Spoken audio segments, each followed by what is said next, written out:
Ito naman ang tanong. Ito naman ang tanong ko.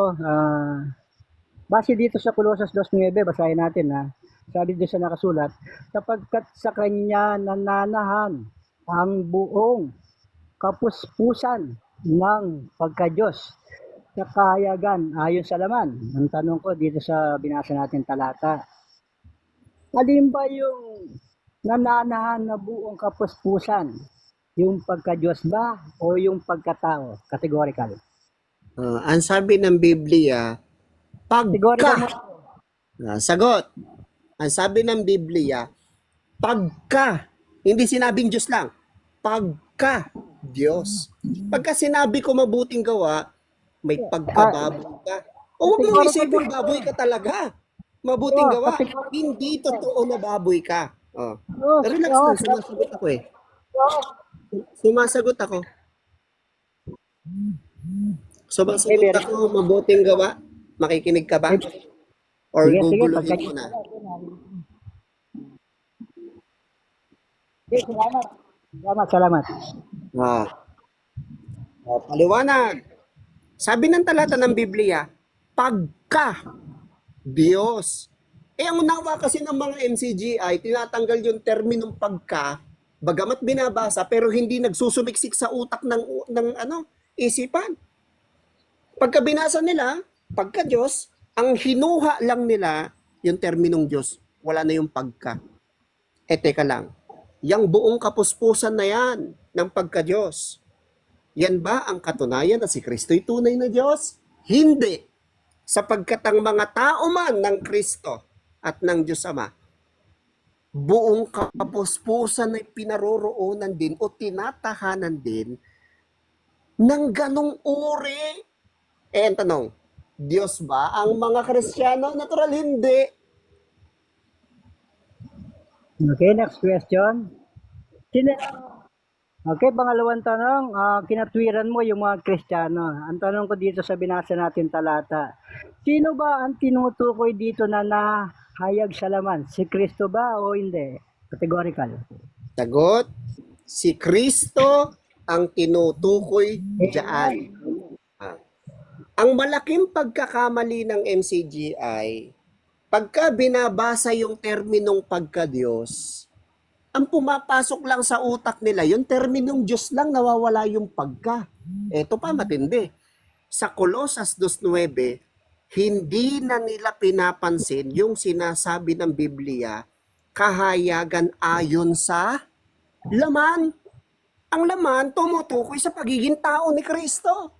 Kaya ang Colosas 19, hindi nagpapatunay na Diyos si Kristo, manapa. Yan ang katunayan na siya'y tao ng Diyos sapagkat nahayag sa laman.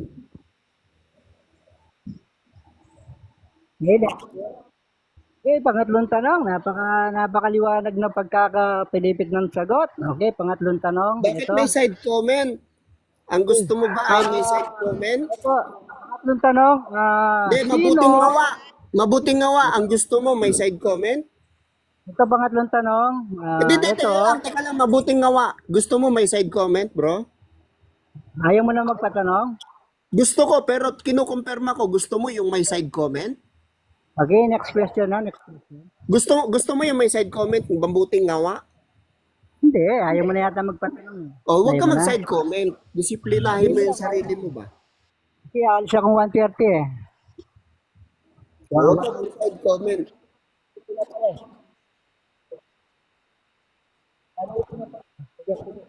Okay.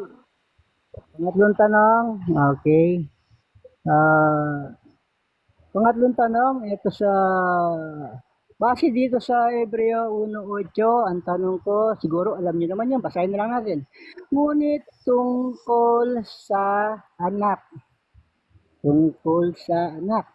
ay sinasabi, ang iyong luklukan o Diyos ay magpakailanman at ang setro ay siyang setro ng iyong kaharian. Etong tanong ko sa binasang talata, sino ang tinutukoy na Diyos sa talatang Hebreo 1:8? Ulitin ko categorical. Sino ang tinutukoy na Diyos? O anong Wala. categorical doon? Anong pagpipilian? Ay, wala palang categorical. Ang tanong ko na lang, sino ang tinutukoy na Diyos sa Hebreo 1:8? Ang Wala Diyos ng anak. Yan ang tinutukoy na Diyos sa 8. Bakit? Sa talatang 9, sabi ng Biblia, kaya't ang Diyos mo, ang Diyos ng anak yon. Hindi yon si Kristo mismo, kundi ang Diyos ng anak. Okay. Okay. Ulitin, basahin natin. Ngunit tungkol sa anak. Tungkol sa anak. Pero dito ba sa binasa nating talatang Hebreo 1:8, meron bang sinabi rito na ang anak ay may Diyos? Meron o wala? Categorical. Meron. Kaya nga sabi ng Biblia, tungkol sa anak, sinasabi. O di kung anong meron sa anak, yun ang sasabihin. Kaya nga tungkol sa anak eh. O ano meron sa anak? Una, yung luklukan. May luklukan ng anak sa kanan ng Diyos. Ano pa meron sa anak? May Diyos ang anak, bro. Sabi ni Kristo, relax ba, relax.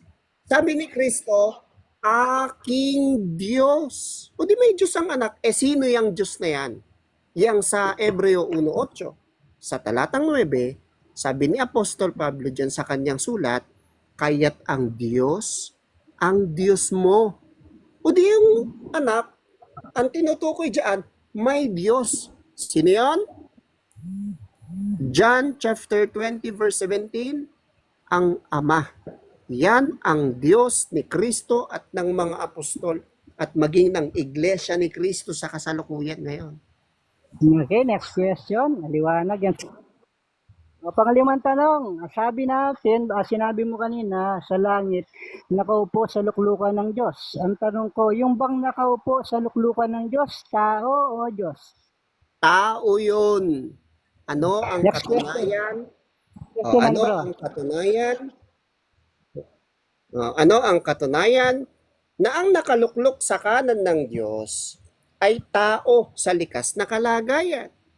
Sa aklat ng Kawikaan, awit 80:17, sabi ng Biblia, mapatong nawa ang iyong kamay sa tao na iyong kinakanan. Ano sabi ng Biblia? Tao na iyong kinakanan. Sino yan?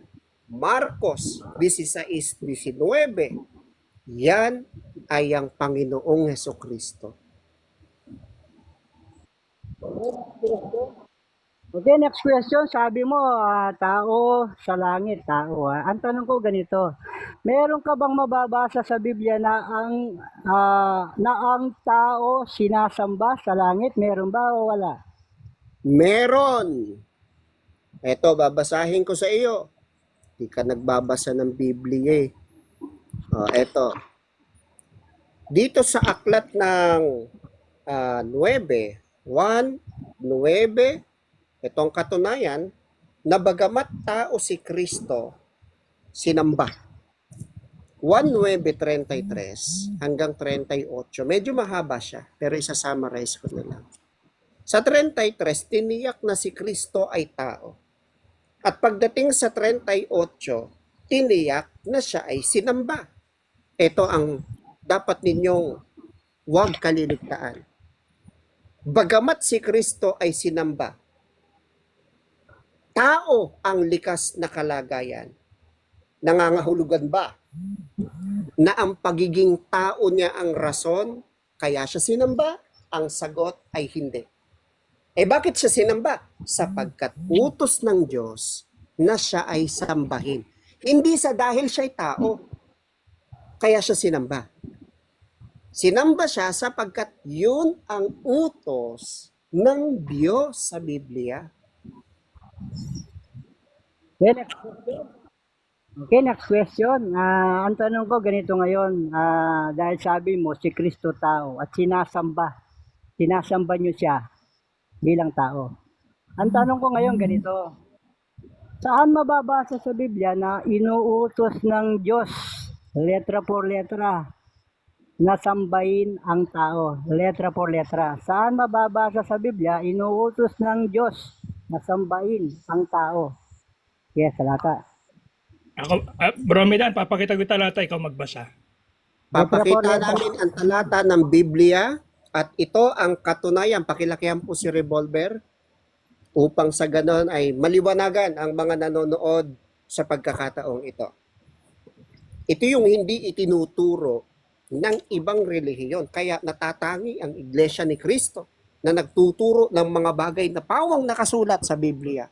Kapag ka na ipakita namin mga manonood, i-screenshot nyo.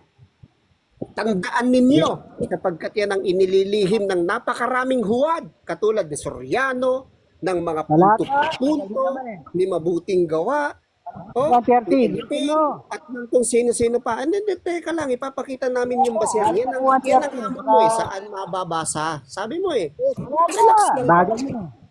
Bagal mo. Relax. Chill lang ba? O, 130. ito. Bro Medan, verse 8 muna, tapos tuloy mo sa 11. Ito, Anong talata? basa. Anong talata? Basahin natin. Relax. Relax. Hindi, anong And talata? being Babasahin. recognized, teka Pero lang, babasahin din natin yung talata para hindi mandaraya. pakitaas mo ng kaunti bro, para makita niya. Makikita Pilipos. mo. Ako sabihin nyo. Pilipos Relax ba? 8 hanggang 11. Pilipos, Pilipos 2:8 at Hanggang itutuloy sa bandang ibaba. Ayan. Okay? Bro Medan, gusto ko bigyan mo ng diyan yung nasa verse 8 na yan. Sige. And being recognized As what? as truly human. Fake human yan. Fake. Ulit. Ulit. And being recognized as truly human, he humbled himself and even stepped to die. Yes, to die on a cross. Ito Verse 10 nakasunod na. sa talata. 9. It is in consequence of this that God has also so highly exalted him and has conferred on him the name which is supreme above every other, in order that in the name of Yeshua, every knee should bow. That is mean that we have to worship Yeshua. You should bow, sabi dyan o being in heaven, of those on earth, and of those in the underworld. And that every tongue should confess that Yeshua, the Messiah, is Lord, to the glory of God the Father. Okay na Amen? ako dyan. Next question. Okay na ako dyan. Next question. Truly human. Amen? Holy woman. Yes, holy woman. Okay. Pangilan na ako, bro.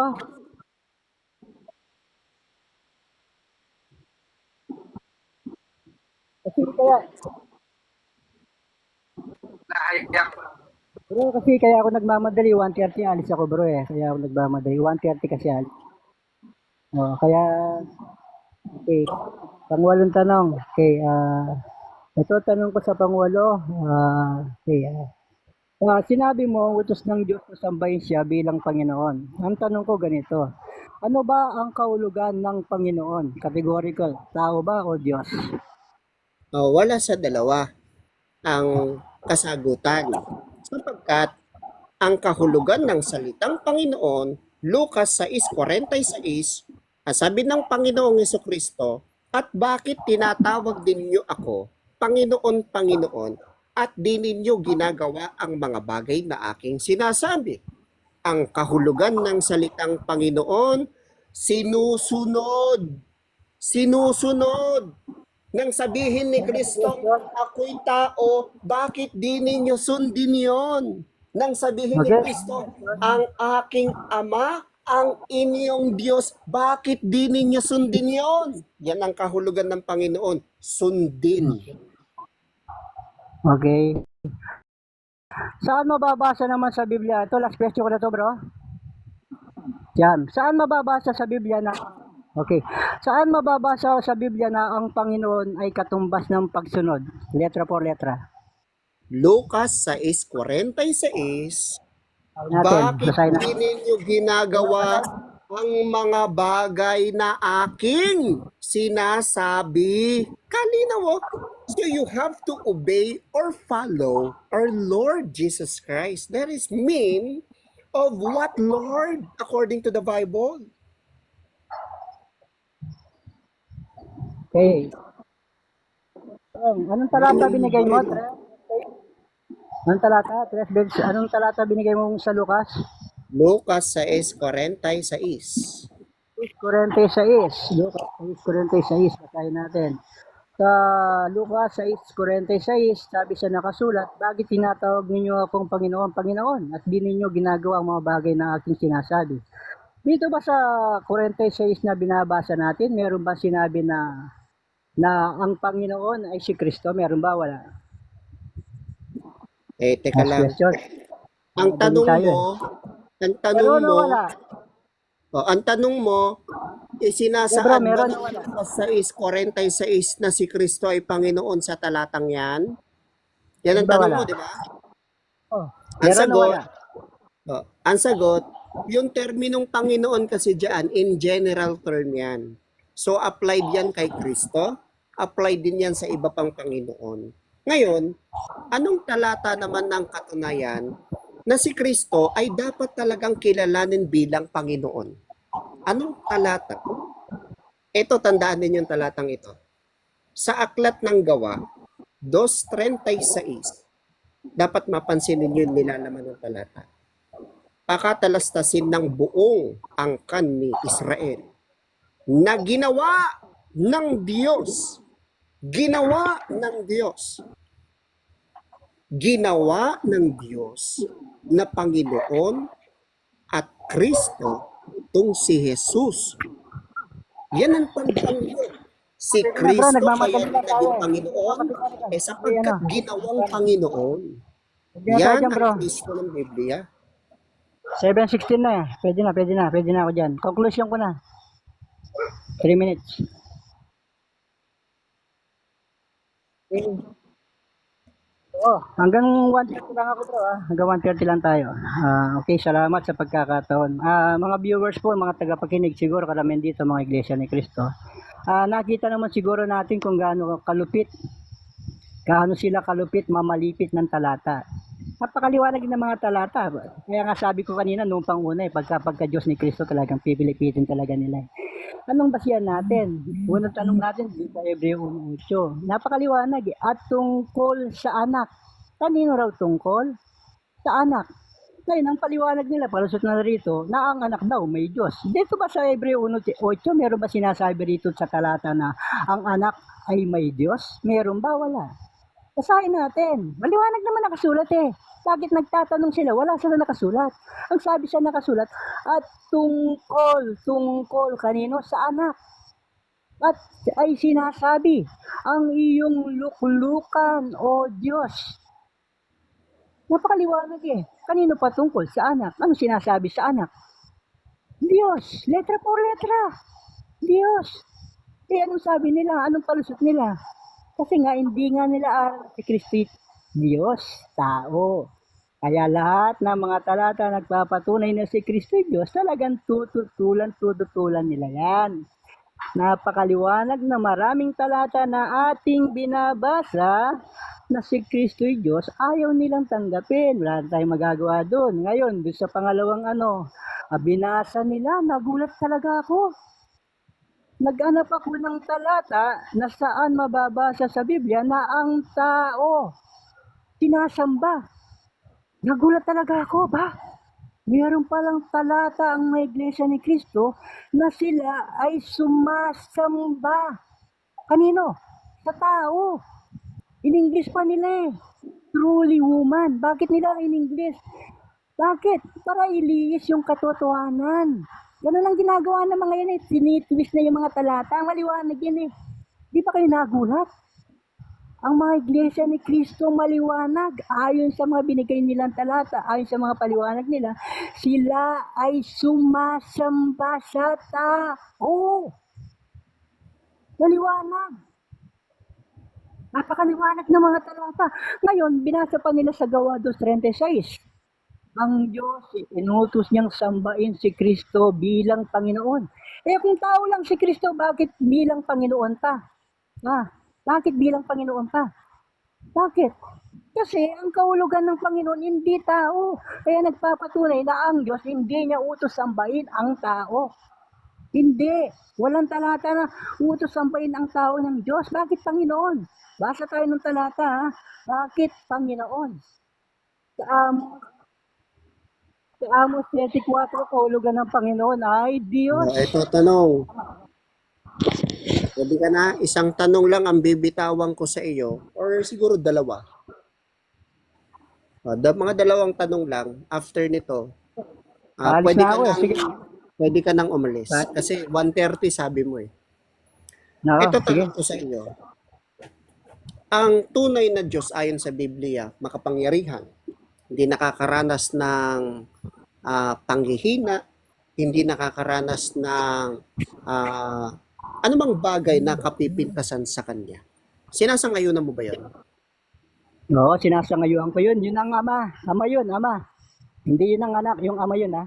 Clarification, ama yun. Sa makatwid, meron kang tunay na Diyos na may kapintasan. Okay. Ang sagot ko dyan, yung nagkatawang tao, yung anak yun. Bakit nagkaroon ng kapintasan? Bakit? Kasi nga, inako niya ang kasalanan ng mga tao. Inako, inari niya. Bagaman siya'y walang sala. Inari niya ang mga kasalanan ng lahat ng mga tao. Bakit tinatanong mo siya may kapintasan? Kasi nga nakitulad siya sa mga tao, nag-anyong alipin, nakitulad. Pagka ang tao may sala, inari niyang may sala. Ibig sabihin, pagka inari niya, hindi talaga siya may sala. Okay, next question, last question. Sabi mo, si Kristo ay may kapintasan. Yan ang sabi mo ha. Ito tanong ko sa iyo. Anong talata na mababasa si Kristo may kapintasan? Ito, sagot ko dyan. Sinagot na kita kanina, ang sabi doon sa nakasulat, nakalimutan ko yung talata. Ang talata, mababasa. Nakalimutan ko yung talata pero meron. Nakalimutan ko lang eh. Ang sabi doon sa nakasulat, bagaman siya'y walang sala. Walang Wala sala. pala, wala. Inari niyang may sala. Inari So may kapintasan. Inako. Nagkaroon siya ng kapintasan nung panahon nasa pagkakatawang tao siya. Kung So may ano yung kapintasan nga. kalagayan, wait lang bro. Kung ano yung kalagayan ng kanyang inari, kung ano yung kalagayan ng kanyang inako ng mga kasalanan ng tao, sa oras na iyon, siya'y lumagay sa gitna natin bilang may sala. Bagaman So may siya'y kapintasan nga. Napakaliwanag ng mga kasagutan. Okay na ako dun. Salamat. Bro, Meron, salamat wala. May kapintasan, wala. salamat sa oras ha. Sinagot na natin. Napakaliwanag na sagot. Wala. Meron. Uy. Wala o meron? Bro, ano po bang gusto nito? Sinagot na natin. Napakadami na natin Ano sagot doon. sagot mo? Wala, meron. Merong kapintasan yung Kristo nila, meron. Bakit meron? Noong nasa Meron. pagkatawang tao, nung nasa anyong tao, inari niyang may sala. Inari niya. Bababa ka na, 1:30 na. Okay, salamat. Una-una, salamat sa Diyos sa pagkakaroon niyo ng unawa sa Biblia. Salamat sa Diyos. Bababa ka na. Hindi.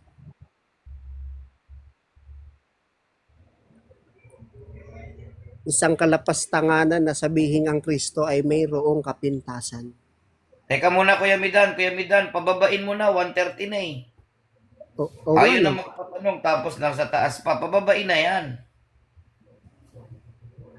Oo nga, no? Umaasa siya na madagdagan yung 4 na puntos niya. Kasi ganito yan, bro. Bro, kasi ganito yan. Pagka kasi inaatake nyo yung isang Huwag na magpaliwanag. Pababain na yan. Di na nga nagpapatanong eh. Pababain na. pagka inaatake nyo, walang kalaban-laban yun. Kaya dapat, pagkatapos na yung usapan, tapos na. Ganun lang kasimple yan. Tanong. Tuloy ang tanong. O, tuloy pa raw yung tanong. May tanong ka pa. Ayan, umalis na.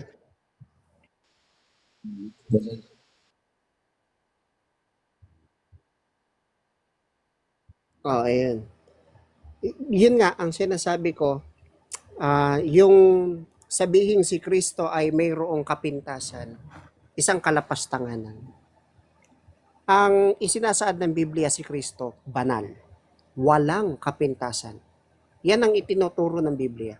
Ngayon, kapag hindi mo kinilala ang bagay na yan tungkol kay Kristo, pag hindi mo kinilala yan, hindi mo tinanggap, ikapagtatamo mo yan ng pagkapahamak sa dagat-dagatang apoy. Bakit? Sapagkat sinasabi ni Kristo, ang hindi kikilala sa Kanya ay hindi rin kikilalanin ng Kristo sa harap ng Panginoong Diyos. Lahat ng tao daraan sa paghuhukom, daraan sa hukuman. Sabi ni Kristo, ang sino mang hindi kumilala sa Kanya, hindi rin kikilalanin sa harap ng Panginoong Diyos. Kaya kung hindi kikilalanin ng tao na ang Kristo ay walang kapintasan, pag hindi mo kinilala na ang Kristo ay taong banal, ikapagkakamit mo yan ng parusa sa dagat-dagatang apoy. Napakatindi ng parusang yan.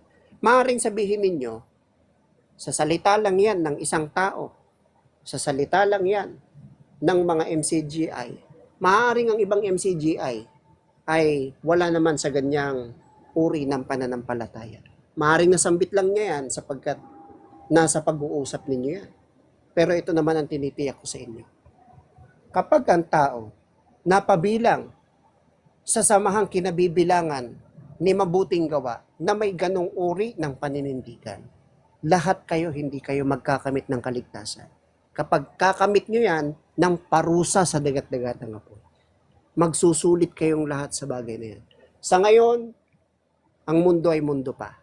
Bukas pa ang pintuan ng Iglesia ni Kristo sa mga taong gustong magbago at tanggapin ang tunay na Kristo na itinuturo ng Biblia.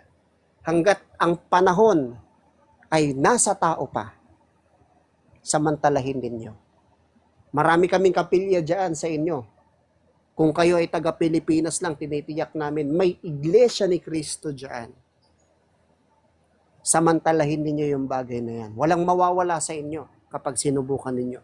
Pero kung hindi ninyo sinubukan, tiyak na mawawala sa inyo ang pagkakataon na maunawaan ang kaligtasan sa ikapagkakamit ng buhay na walang hanggan.